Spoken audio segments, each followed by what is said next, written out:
What's going on, guys? This is RJ Game News USA here. And today we're going to look at the Rotten Tomatoes score for The Woman in the Yard. Now, many of you have voiced frustration at Blumhouse, and I have been a long-time defender of Blumhouse, that I love cheesy, corny, scary movies. But even I can't defend this. The movie was brief. Not even an hour and a half. Ugh. They expect you to pay full price movie tickets for this thin piece of work. It's very thin. It's very lacking. It's lackluster. And so I have lost interest. But let's see what the critics had to say. I'm not doing names, guys. I'm tired of doing names when we do these critic scores. Let's just say what they said.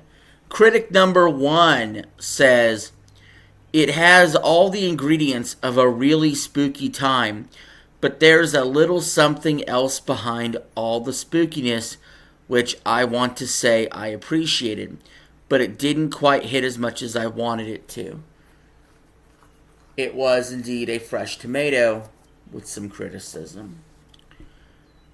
And speaking of which, if you would like to give me some criticism, let me know in the comments below. And don't forget to hit the like button, share, and subscribe if you haven't already.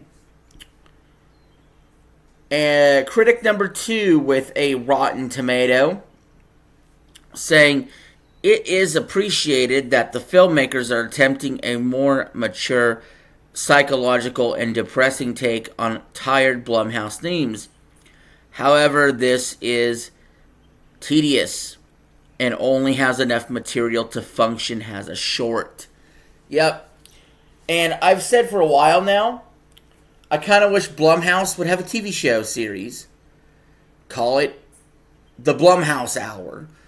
And do some of these ideas they've had, like Imaginary and Night Swim and Woman in the Yard, and just make it episodes of a TV show with a little less of a big budget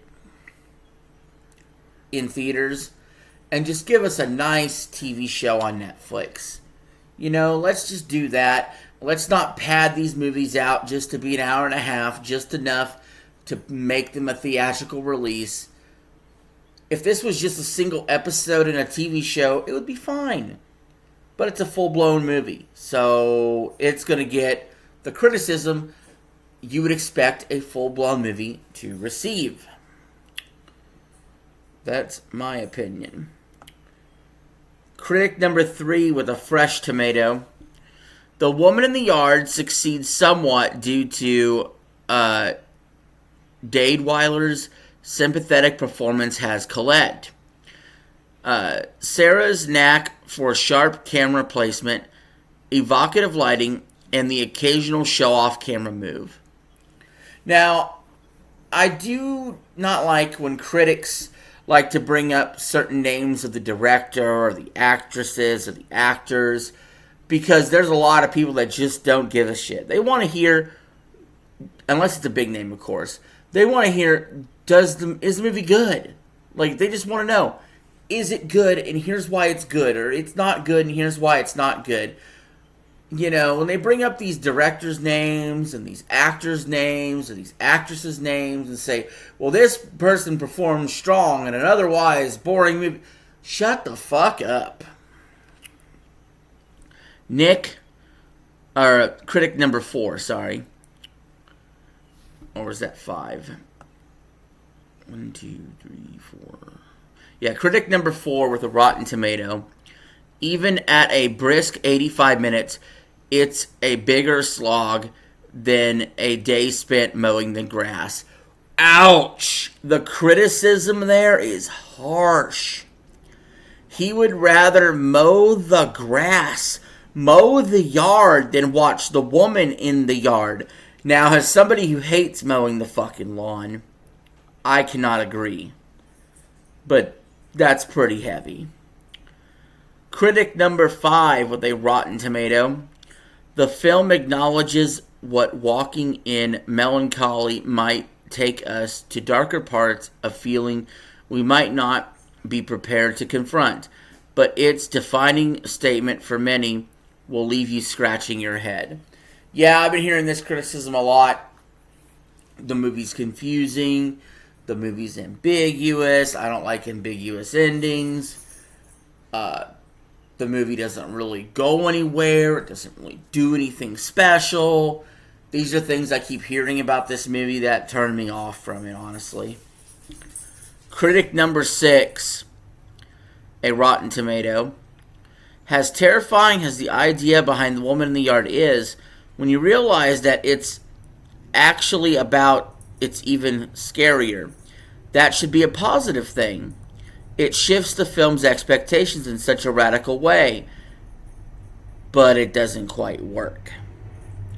So it looked like he was going for a positive review there, and then all of a sudden he swerved you at the end. Critic number 7, with a fresh tomato, saying The Woman in the Yard is gorgeously short and features an excellent performance from Danielle Deadwyler, but that can't make up for a movie that gets so lost in its own narrative.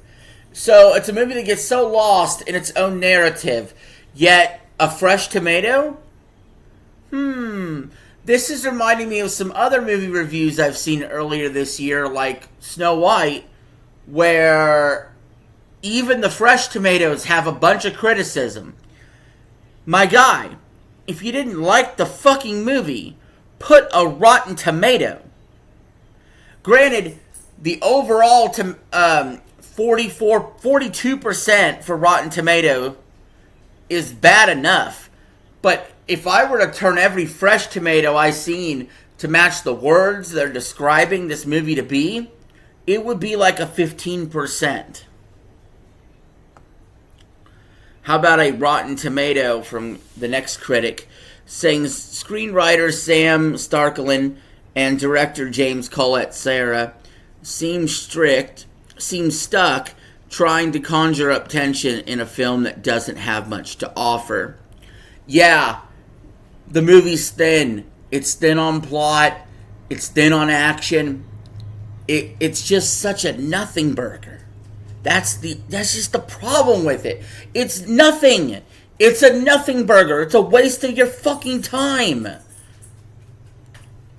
I'm not going to waste it. Another critic with a fresh tomato. What ends up elevating and saving The Woman in the Yard is some truly stellar casting that creates a sense of intimacy and warmth in a movie that isn't afraid to become utterly nihilist. I don't know about that. How about another critic? Rotten Tomato. The Woman in the Yard had a promising idea, but they lost themselves in a script that could not follow through. Yep. Sometimes, even in a movie that's so thin on the plot, you can lose yourself in the plot. Another critic with a fresh tomato. A chilling exploration of grief and depression. Pretty much exactly what I expect in terms of scares for a PG-13 Blumhouse horror. But I have to admit, I watched a lot of the third act through my fingers. Are you serious? Again, no knock necessarily on PG-13 movies, but they kind of suck for horror movies. Like, they really want to hit that Blumhouse really wants to hit that PG-13 so bad. Just go rated R sometimes and do something crazy. Another critic with a Rotten Tomato. A choppy and meandering narrative that not even an admittedly committed lead performance can help save. So, they said the lead performance was decent, but the movie cannot be saved.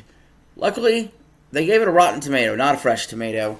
So their words actually matched their review. And the next critic with a Rotten Tomato. The Woman in the Yard plays so much games with what's real and what's otherworldly delusional that it's not grounded in anything apart from trying to confound us. Yep. So, see, here's the thing. I do like Smile 2 does that quite a lot. You don't know what's real, what's fake for a lot of the movie. But it's grounded in just enough realism when they do pull the rug on you. It feels pretty harsh. Especially in Smile 2, whenever you knew Smile, there was already delusions, but Smile 2's grand delusion will definitely take you for a ride. But it just doesn't work for some movies. A real threat in the yard would probably do better. Another critic with a fresh tomato saying The Woman in the Yard certainly isn't awful. Are we sure? Are we sure? Are we sure? But it's the main actress who ensures that it isn't a mere B-movie thrill ride. It would be lucky to be a B-movie thrill ride based on the other reviews I'm seeing. It's not even a C-movie thrill ride. It's probably a D-movie thrill ride. I have not liked a lot of the movies that have come out this year. I'll be the first to tell you guys, whether it's woke bullshit like Captain America Civil War, or the new Captain America, whatever the fuck they called it, Brave New World, or whether it was Snow White being woke, or whatever. Like, that's all crap. And then even the horror movies that I could usually bet on being really good, at best have been average. At best. And I'm talking like The Wolfman is probably right now in the catbird seat for my movie of the year. And that's only a 7 out of 10 movie. Guys, I need some good fucking movies to start watching, because this year is total ass so far. But I do think we'll get a lot of good stuff later in the year. Drop is coming out in a few weeks. I'm super excited for that. Check out that trailer if you haven't. Megan 2.0 later in the year. 28 years later in the year. People are excited for Final Destination. Bloodlines. You got, we'll see if Sinners pans out. The Until Dawn movie. There's a lot of question marks. Hopefully at least some of these movies will pan out. You know, Black Phone 2, high up on my radar. The next Conjuring movie, high up on my radar. Insidious is getting a movie. How will that look? We've already seen Saw 11 be canceled. So, I feel like there's maybe 1 or 2 real hits this year. Everything else is a big question mark. And so far, the only questions I've been answered is, yeah, you're not getting anything good. So anyway, guys, that's going to go ahead and end the video. I'm done reading reviews on this crappy movie. Let me know if you ended up seeing it, if you ended up liking it. And I will see you all later. Peace. I'm out. Have a good one.